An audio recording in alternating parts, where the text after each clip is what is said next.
Assalamualaikum warahmatullahi wabarakatuh. Halo Sobat Unisba, balik lagi bareng kami di podcast Unisba Blitar episode 39. Ya, layar baru, wajah baru. Halo, kenalin namaku Anissa Rosidatu Zahra, host baru yang pada kesempatan ini akan menemani kalian untuk membagikan cerita-cerita menarik, informatif, dan menginspirasi. Dimana lagi kalau bukan di podcast Unisba Blitar. Ya teman-teman, gimana nih kabarnya? Semoga selalu baik-baik aja dimanapun dan kapanpun teman-teman berada ya. Nah, kemarin Unisba baru saja menggelar wisuda sarjana ke-20 dan di sana telah dinobatkan 2 mahasiswi dengan predikat kepemimpinan yang baik. Dan pada hari ini telah hadir bersama kami salah satu mahasiswi yang menerima penghargaan tersebut. So, tanpa tunggu lama lagi, mari kita sambut Ziadatu Sinta. Halo, apa kabar Bu Pres? Alhamdulillah baik. Agak segeran ya ini habis wisuda soalnya. Ya betul banget, sudah plong ya rasanya ya. Plong banget ini habis beberapa minggu wisuda ini, jadi legaan lah rasanya. Mbak Zia, sebelum kita mulai nih, mungkin bisa sapa-sapa cantik dulu ke sobat-sobat Unisba yang ada di rumah sambil perkenalan tipis-tipis. Boleh. Halo, perkenalkan nama saya Ziadatu Sinta, biasa dipanggil Zia. Tapi kalau di rumah kadang panggilannya tuh Sinta. Jadi orang-orang yang panggil nama Zia adalah orang-orang yang saya kenal di lingkungan kampus, di lingkungan sekolah. Itu salah satu side off-nya dari nama sih. Ya, berarti kalau di rumah panggilannya Sinta ya, Mbak? Iya, benar. Sinta, oke. Ini tadi dari rumah atau dari mana sebelum ke sini? Tadi dari rumah sih perjalanan, ya. Oke. Tambah fresh ya pastinya. Oke. Ini gini Mbak Zia, kemarin kan baru diwisuda dengan gelar predikat kepemimpinan yang baik ya kemarin. Nah itu sebelum sampai ke sana ada pengalaman ikut apa aja sih untuk bisa dapat itu penghargaan itu tadi? Kalau ngomongin pengalaman mungkin aku akan flashback cerita saat SMA ya. Waktu SMA alhamdulillah beberapa kali juga pernah diamanahkan sebagai ketua organisasi. Waktu itu ada pramuka sama jurnalis. Dulu sempat aktif nulis dan juga wawancara. Yang salah satu hal yang bikin poin tersendiri itu adalah dulu pernah wawancara Mas Denny. Jadi di situ banyak hal yang saya dapat. Mungkin kalau ketika itu saya nggak dapat di posisi itu, saya juga nggak akan melangkah sejauh ini. Jadi sedikit banyak pengalaman ketika berorganisasi waktu menjadi siswa itu salah satu bekal sampai sejauh ini sebenarnya. Dan juga kalau di kilas lebih lanjut lagi, dulu waktu sebelum di Presiden BEM, sama kayak kamu juga pernah jadi ketua himpunan mahasiswa program studi. Manajemen ya? Iya, kebetulan dari manajemen. Berarti sebelumnya di SMA emang sudah aktif berorganisasi, ikut jurnalistik, pramuka, terus di kuliah juga makin aktif lagi ya, dapat kesempatan jadi ketua Hima Prodi Manajemen. Betul. Itu. Nah, kalau yang terakhir ini kan kemarin sempat jadi Presiden Badan Eksekutif Mahasiswa Unisba Blitar ya, periode 2024-2025.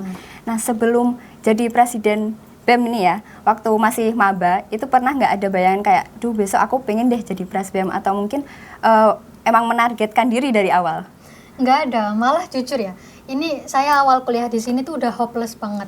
Karena cita-cita pengen kuliah di kampus top tier Indonesia pun nggak kesampaian, apalagi nanti ranahnya pengen jadi ketua organisasi atau apa, itu udah nggak ada sama sekali di bayangan. Jadi udah hopeless mau jadi aktivis kah, mau jadi pengusaha, karena kampus kita entrepreneurial university. Jadi udah nggak ada bayangan kemana-mana. Jadi intinya ngalir aja step by step gitu. Dan justru perjalanan-perjalanan yang sudah dilalui itu adalah track bagaimana saya sampai di sini. Kepercayaan teman-teman itulah kunci sebenarnya. Terus mulai merasa tertarik buat jadi Pres BEM itu gimana? Apakah didorong sama teman-teman untuk ayo deh kamu kayaknya cocok jadi Pres BEM, atau mungkin gimana? Kalau dorongan yang jelas pasti ada ya. Apalagi salah satu sosok yang berperan itu selain teman-teman, ada Pak Kaprodi Manajemen, Pak Bambang. Makasih banyak sudah membimbing saya selama menjadi ketua himpunan sampai mengantarkan saya sebagai ketua BEM. Dan juga tak luput dari kepercayaan teman-teman waktu itu. Untuk sampai ke posisi sebagai Presiden BEM, tantangannya apa aja sih atau persiapannya? Mungkin bisa sharing-sharing, siapa tahu teman-teman di rumah ada yang cita-citanya pengen jadi Pres BEM juga. Amin ya, semoga ada pemimpin-pemimpin baru lainnya nanti juga. Kalau tantangan, kemudian hal-hal yang perlu digarisbawahi ketika menjadi pemimpin itu banyak banget sih Mbak. Apalagi kalau kita menjadi pemimpin kan kita otomatis akan menuntaskan persoalan orang lain juga, persoalan-persoalan lain. Jadi yang menjadi PR utama adalah bagaimana kita harus selesai dengan diri sendiri terlebih dahulu. Jadi biar kalau masuk ke organisasi enggak ribet sama diri sendiri gitu ya. Iya, benar. Bisa full ke anggotanya, ke organisasinya. Benar. Kalau selama menjadi, kan tadi ceritanya pernah jadi kahim manajemen terus naik jadi presbem gitu ya. Itu ada cerita menarik nggak sih? Ini cenderung cerita yang menyenangkan ya dari organisasi itu sendiri, bisa sharing? Banyak banget. Mungkin ini kalau diceritain bisa sampai subuh deh. Iya. Apa dong? Satu aja. Kalau satu hal apa ya? Yang jelas di antara semua capaian-capaian dan juga program kerja yang udah terrealisasi dengan realistis itu, kan kita kalau menjalankan program kerja harus tetap visioner. Nah, di balik visioner itu kita harus realistis. Mungkin ada ekspektasi publik yang luar biasa, ada impian-impian orang banyak lewat keputusan-keputusan kita. Nah, itu jadi kadang saya tuh berpikirnya seperti ini. Kenyamanan adalah mata uang yang paling besar, karena kita nyaman nggak nyaman harus tetap tetap berjalan gitu. Kalau kita nggak nyaman, nggak mungkin semuanya tiba-tiba berhenti gitu ya. Benar. Semua bakal tetap jalan lagi. Apalagi ritmenya mahasiswa, ritmenya manusia banyak. Kita kan menghadapi sumber daya manusia yang nggak cuma 1-2 orang, tapi ada tim 1, tim 2, tim 3, bahkan banyak tim. Apalagi ini ranahnya kampus dan juga kita yang implementasinya kan Tridharma, kan juga untuk masyarakat juga. Jadi bagaimana kita tetap terlibat di kampus, juga terlibat di masyarakat, itu jadi Mbak? Sesuatu yang tetap saya jaga selama ini. Kalau itu tadi kan cerita menariknya ya, cerita uniknya, tapi kita menjalani kehidupan itu kan pasti nggak semuanya baik-baik aja. Mungkin ada nggak cerita atau perasaan mungkin di awal kepemimpinan jadi leader itu takut gagal memimpin, takut nggak bisa bawa organisasi ini lebih baik, itu pernah ada perasaan kayak gitu nggak? Pasti ya. Bahkan kalau orang lain tahu, sebenarnya H-2 minggu pelantikan itu udah hopeless. Jadi nanti 1 tahun ke depan mau kayak apa ya? Apa mundur aja, nggak usah dilantik, biar wakil saya aja yang jadi. Saya kayaknya nggak mampu deh, karena saya perempuan. Berarti masih ada pikiran-pikiran kayak gitu ya? Underestimate banget kalau dibilang insecure apa enggak ini. Nah, bagaimana kita mengelola konflik dalam diri kita sendiri ini, makanya tadi di awal saya bilang kalau pemimpin itu harus selesai dengan dirinya sendiri terlebih dahulu. Jadi emang sebelumnya pernah ada perasaan seperti itu, tapi solusinya itu tadi berdamai dengan diri sendiri dulu. Benar. Ya, meyakinkan diri sendiri dulu. Bahkan kita harus mengesampingkan ego. Karena nggak mungkin kita berjalan dan juga memutuskan suatu hal itu dengan ego ya. Apalagi kan posisinya kita pimpinannya gitu ya. Benar. Dan kita sebenarnya kalau ditilik lebih lanjut, saya bukan mengambil posisi kepemimpinan sebagai suatu kursi yang paling tinggi di dalam sebuah organisasi atau jabatan, tapi kepemimpinan ini bukan seberapa besar kita memutuskan, tapi seberapa banyak kita bisa mendengar. Mendengar suara teman-teman organisasi atau mungkin yang di luar gitu ya, harapannya apa aja gitu. Benar, dan ternyata ketika memutuskan bukan bagaimana kita memenangkan argumentasi, tapi bagaimana malah kita bisa menyatukan argumentasi orang lain ini tadi. Nah, ini berkesinambungan sama kalau pemimpin itu harus bisa mendengarkan ya. Setelah banyak pengalaman organisasi ini tadi, Mbak Zia, aku minta Mbak Zia untuk bagi, menurut Mbak Zia ini seorang pemimpin, seorang leader itu apa sih yang harus dipunya, aspek-aspek apa aja sih yang penting ada di diri seorang pemimpin? Yang jelas yang pertama tadi harus selesai dengan diri sendiri, yang kedua membuang jauh kenyamanan karena nyaman gak nyaman kita harus tetap berjalan, dan yang ketiga adalah bagaimana kita bisa menyelesaikan tanpa membuat orang lain merasa tersingkirkan. Mungkin keputusan kita bisa berarti salah dan ego kita mungkin bisa sakit, tapi bagaimana kita tetap bisa merangkul dan berjalan ke depan. Itu aja intinya, step by step, dan kita harus tetap berjalan ke depan. Jangan sampai kita udah merasa oh kayaknya udah bagus deh, nggak mungkin kita akan stuck di situ aja. Pasti ada titik di mana kayak oh ini nggak cukup segini aja, kita harus tetap ke jalan. Oke, untuk selanjutnya ini tadi kan Mbak Zia kan sempat nyinggung soal kita harus terus berjalan gitu ya. Kita mau keputusan kita itu lebih banyak untuk mereka, kita nggak boleh mementingkan ego kita sendiri gitu. Benar. Nah, tapi ini di masyarakat aku sempat dengar bisik-bisik ada statement bahwa apapun yang terjadi di dalam organisasi, entah itu yang melakukan ketuanya atau anggotanya, itu pasti yang tersorot itu si ketuanya. Jadi kalau mau baik, mau buruk, itu yang kena pasti ketuanya. Itu pendapat Mbak Zia tentang statement itu gimana? Benar, karena kita kan jadi pemimpin otomatis yang ada di depan ya. Dan pemimpin adalah representasi anggota-anggotanya. Jadi benar salahnya kita dan juga seberapa jauh teman-teman anggota ini melangkah, salah benarnya dia, sukses enggaknya ini, berhasil tidaknya kan juga kembali ke kita. Oleh karena itu, ketika kita menyelesaikan diri kita sendiri dan juga membersamai sumber daya manusia lain ini tadi, SDM lain ini tadi, kita harus aware sama capaian ke depan, karena mungkin kesalahan kemarin adalah ini. Nah, selanjutnya ini apa supaya kita tidak mengulangi kesalahan yang sama. Jadi kita harus aware itu tadi, terus juga biar nanti nggak mengulang kesalahan yang sama. Dan salah itu wajar loh Mbak sebenarnya. Iya, karena orang-orang sekarang kan banyak banget yang takut salah. Aku takut deh nanti kalau tampil salah, aku takut kalau ngomong salah. Bahkan sebatas ngomong aja ini yang kita nggak perlu effort macam-macam ya buat ngomong. Kayak itu mikir gitu ya, nanti kalau salah gimana gitu. Padahal kita sebenarnya juga manusia ya, manusia kan tempatnya salah. Benar. Jadi ya nggak apa-apa. Yang penting nanti nggak diulangi lagi gitu. Benar, justru dari kesalahan-kesalahan itulah kita akhirnya belajar. Dan sampai kapanpun kita akan selalu belajar. Betul banget. Nah, ini Mbak Zia kan tadi kita udah bahas soal statement yang ada di masyarakat. Kita lanjut ke masalah lagi nih. Kita tuh di dunia ini kayaknya banyak banget ya masalah. Benar. Ini aku dengar kalau generasi sekarang itu enggan untuk bersosialisasi, enggan untuk masuk ke dalam organisasi, kayak minatnya itu tuh kecil banget. Selain itu, kalau mereka udah masuk ke organisasi nih ya, ditunjuk untuk jadi ketua itu kayak, enggak yang lain aja, aku nggak bisa tanggung jawab, kayak gitu. Jadi mereka itu menolak untuk jadi pemimpin, kan takutnya nanti ada krisis kepemimpinan. Jadi kayak orang-orang itu maunya dipimpin, nggak mau mimpin. Itu kira-kira ada pengalaman yang bisa menarik teman-teman buat, ayo dong jadi pemimpin, kayak gitu nggak? Jadi pemimpin itu seperti ini Mbak, kayak kita mendaki, seolah-olah kita melihat gunung indah waktu pagi hari. Kan bagus banget ya kayaknya. Kenapa? Karena kita lihatnya dari jauh. Mungkin kalau kita lihat dari dekat, kita akan melihat sisi lain dari kepemimpinan itu seperti apa. Jadi kayak kalau naik gunung itu kayak ya jalannya yang terjal, kayak nggak selalu semulus itu. Tapi kalau dari jauh kelihatannya kayak wah bagus. Gitu.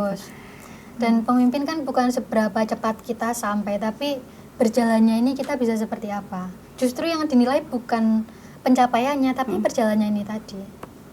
Seberapa penting sih kepemimpinan menurut Mbak Zia di kehidupan ini? Kepemimpinan tuh perlu banget ya. Apalagi sebelum kita memimpin orang lain kan kita selesai sama diri sendiri dulu. Jadi kalau kita nggak bisa menghandle diri sendiri, gimana kita mau menghandle atau bertanggung jawab untuk masyarakat luas? Sedangkan di dunia ini kita hidup nggak mungkin sendirian. Iya. Karena kita makhluk sosial ya, benar, kita pasti bersosialisasi dengan orang-orang lain. Oke, untuk selanjutnya ini boleh deh pesan dari Mbak Zia untuk sobat-sobat Unisba di luar sana atau teman-teman semuanya yang mungkin calon leader atau sekarang posisinya lagi jadi pemimpin. Ada pesan mungkin boleh disampaikan ke sobat-sobat Unisba?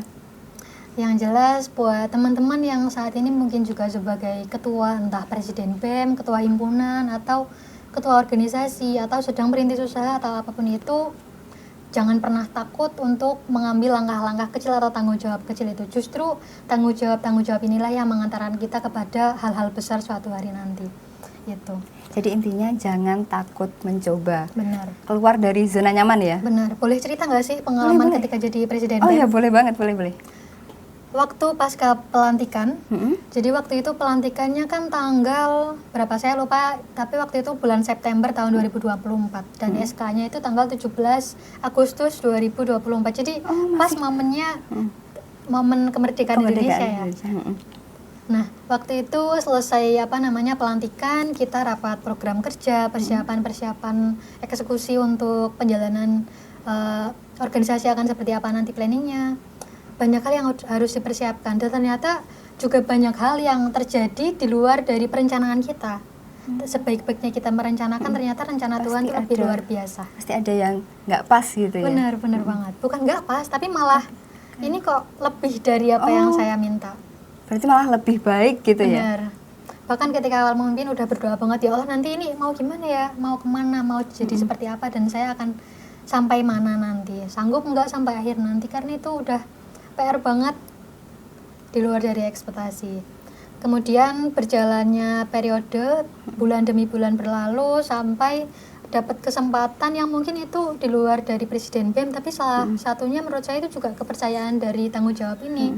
Saya bisa ikut bersama salah satu dosen untuk berkunjung ke Malaysia, kemudian jalan-jalan ke salah satu negara di sebelahnya. Itu menurut saya Pengalaman yang tidak terlupakan. Jadi bisa explore gitu ya. Di luar dari rencana, sama sekali nggak ada di rencana. Jadi dari kepemimpinan ini sebenarnya tuh bukan sekedar memimpin aja, tapi kita bisa lebih berkembang, lebih bisa siapa tahu dapat kenalan di sini terus jadi bisa kesini, ikut kesini kesana gitu ya. Pengalamannya makin banyak lagi pastinya. Benar banget, dan kita ternyata nggak boleh underestimate meskipun kita berada di kampus Universitas Islam Blitar yang notabene adalah kampus yang berada di Blitar. Blitar kan selalu di underestimate sama orang-orang yang di luar. Blitar ini kampusnya kecil, Blitar ini kampusnya mungkin stuck dan gitu-gitu aja. Enggak, sebenarnya tergantung. Kalau Mbak pernah dengar katanya emas akan dimanapun juga akan tetap jadi emas. Iya, pernah dengar. Dan juga tetap ada orang yang bilang kalau nggak mungkin emas sama berlian itu juga beda. Emas itu kalau ditaruh di sini beda, kalau ditaruh situ beda. Enggak. Tergantung bagaimana kita membawa diri, dan pembawaan diri itu ternyata yang lebih berpengaruh akan seperti apa kita nanti. Jadi tetap kembali lagi ke diri sendiri. Benar, dan ternyata di lingkup Blitar pun sebagai seorang presiden BEM saya juga tetap bisa berelasi luas, jauh dari lingkup Blitar aja. Kita kan kalau di Unisba, di presiden BEM Unisba Blitar, kita terafiliasi bergabung dengan organisasi BEM Nusantara. Nah, di BEM Nusantara itu ada banyak presiden BEM, ada dari Surabaya, ada dari Kediri, ada dari banyak lah. Jadi se-Jawa Timur sampai se-nasional pun kita bergabung dan ada forumnya. Jadi meskipun di Blitar kita juga bisa loh kenalan sama orang-orang di luar sana. Jadi jangan terlalu minder ya. Justru karena kita ada di sini, bukan berarti ketika kita sudah nyaman di kota kelahiran kita, ini kan kota kelahiran saya juga ya. Jadi jangan kita berpatok. Kita lahir di kota Blitar yang mungkin kecil dan tidak sebesar kota-kota metropolitan lainnya, tapi ketika kita sudah membuka mata lebih lebar lagi, ternyata banyak kesempatan yang ternyata belum kita ambil. Kadang orang-orang itu terlalu menutup diri karena udah di lokalan aja, jadi kayak semuanya tuh serba kecil. Padahal kalau kita mau membuka mata gitu sebenarnya tuh luas banget ya. Zona nyaman kan, apalagi Gen Z ya kan, udah nyaman gini aja deh. Kalau nggak ada ininya saya nggak mau jalan, kadang gitu ya. Lebih milih rebahan di rumah, nerima yang nggak menantang, kurang tantangan sebenarnya. Yang jelas kalau Gen Z itu kadang kan gini, yang pasti-pasti aja deh. Justru karena kita menerima yang nggak pasti-pasti aja dengan pertanyaan dan juga tanda rambu-rambu ini nanti mau kemana, dan kita harus tetap mencari jalan-jalan itu seperti apa nanti, malah membuat kita sampai ke hal-hal yang nggak kita duga sebelumnya. Di luar ekspektasi lah. Di universitas di Unisba ini kan banyak ya organisasinya. Mungkin kalau dilihat kita nggak ada BEMFA, tapi kita ada BEM Unif. Nah, BEM Unif ini kan menaungi organisasi-organisasi yang ada di bawahnya. Contoh, himpunan program studi, kemudian ada UKM. Dari UKM dan juga himpunan ini kita juga belajar manajemen konflik. Kadang ada beberapa organisasi yang nggak bisa disatukan. Kayak kontra gitu ya? Benar, ada pro kontra, itu hal yang wajar saya rasa. Ada lagi mungkin cerita-cerita lain waktu menjabat atau mungkin waktu masih awal-awal gabung organisasi? Jujur kalau ditanya bingung, karena saking banyaknya di kepala, mau ngeluarin yang mana ini. Iya, bingung ya? Soalnya pengalamannya kelihatan udah banyak banget ini, Mas. Amin. Tapi sebanyak-banyaknya pengalaman yang udah dijalani ini kayak ternyata sebenarnya banyak banget hal yang masih kelewatan. Banyak banget kesempatan yang belum diambil.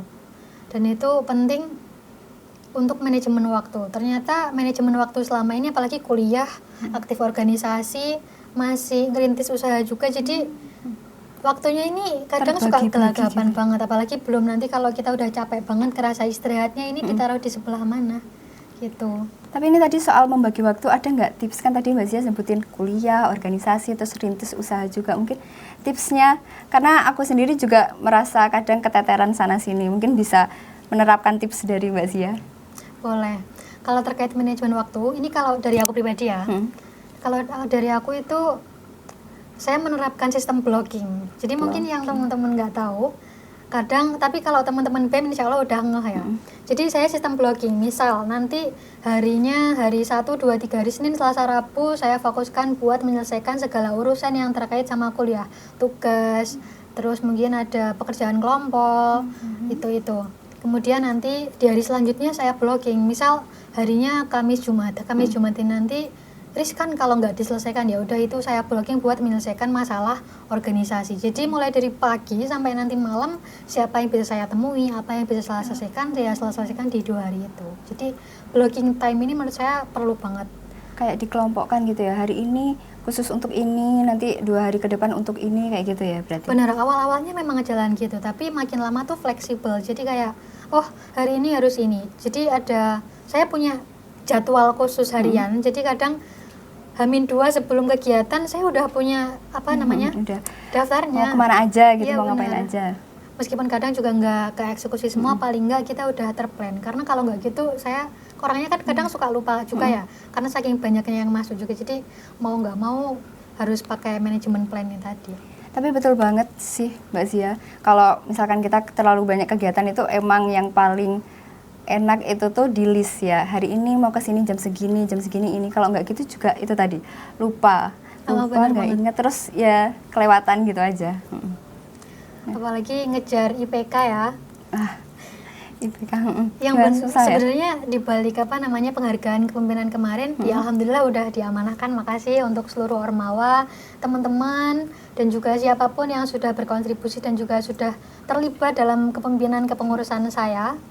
Itu saya ambil bukan sebagai pencapaian, tapi simbol perjalanan bersama kita semua. Jadi sertifikat itu untuk teman-teman semua, bukan untuk atas nama saya pribadi gitu. Jadi karena dukungan dari semua pihak ya. Benar banget. Kalau itu tadi soal IPK sambil organisasi itu sebenarnya susah nggak sih Mbak Zia? Susah nggak? Susahnya tergantung kita. Tergantung kita ya, tetap IPK di awal itu menurut saya udah cukup puas ya, sampai kemarin kan ada penghargaannya, ada 2 ya, macam-macam, 3 atau 2 sih? Ada wirausaha, mahasiswa berprestasi, 3 ya, 3. prestasi, wirausaha, sama kepemimpinan. Yang bikin saya kurang puas, saya ini orangnya kadang agak ambis, kalau dibilang ambis juga nggak ambis-ambis banget, tapi punya target khusus kadang yang nggak kita rencanain pun jadi kayak, oh masa segini sih, kurang puas itu ada tetepan. Pengen lebih gitu ya? Benar, kadang juga gitu, tapi juga namanya belajar, jadi mau nggak mau usaha kita maksimal apa belum kan tergantung diri kita ya mampu enggaknya. IPK itu waktu udah selesai KKN, skripsi, udah selesai nih waktunya keluar, IPK-nya berapa? Udah lihat celing keluar ya kan? Iya. Alhamdulillah, tapi kok nggak di top 1, di top 2 di fakultas, jadi ya udah mau gimana lagi, tapi udah cukup menurut saya. Udah keren loh satu fakultas, apalagi kan fakultasnya ekonomi itu banyak banget pasti mahasiswanya, tapi udah keren banget, apalagi kan masih dapat kesempatan untuk dapat predikat kepemimpinan tadi. Alhamdulillah. Terus berkembang ya, terus bersinar Mbak Zia. Kamu juga ya, semangat. Amin. Terus apalagi jadi ketua himpunan, bentar lagi demisioner kan? Ya, tahun depan ya. Jangan pernah puas sama proses yang sekarang, karena nggak tahu kita ke depan ini akan ada jalan yang lebih hebat lagi mungkin. Amin. Oke, untuk closing statement-nya ini Mbak Zia boleh bagi quotes untuk teman-teman sobat-sobat Unisba di luar sana. Ada satu hal yang selalu saya ingat waktu itu ketika saya membaca buku dari Mahatma Gandhi. Beliau menyampaikan bahwasannya in a gentle way you can shake the world. Artinya dengan kelembutan kamu bisa mengguncang dunia. Itu yang menjadi pengingat saya sebagai perempuan ketika berjalan kapanpun dan dimanapun. Wah, quotes-nya sangat bagus banget. Dengan kelembutan kita bisa mengguncang dunia. Betul banget ya. Benar, jadi kan kita menjadi pemimpin kan perempuan ya. Itu mengajarkan bahwa ketegasan tidak berarti lemah, dan juga kelembutan kita bukan berarti tidak kuat. Gitu sih. Jadi itu tadi makna di balik quotes-nya. Dengan kelembutan kita bisa mengguncang dunia. Walaupun kita perempuan, kita tetap bisa memimpin gitu ya. Terima kasih banyak Mbak Zia untuk waktunya udah mau sharing-sharing Sama-sama. bareng sobat-sobat Unisba di sini. Semoga ke depan di luar sana semakin bersinar, Amin, amin. Allahumma semakin semangat untuk berbagi kebaikan. amin, amin. Dan untuk sobat-sobat Unisba, jangan lupa untuk like, comment, subscribe, and stay tune karena kita akan up di video-video selanjutnya. Saya Anissa Rasidat Zahra. Saya Zia Sinta. Terima kasih. Wassalamualaikum warahmatullahi wabarakatuh.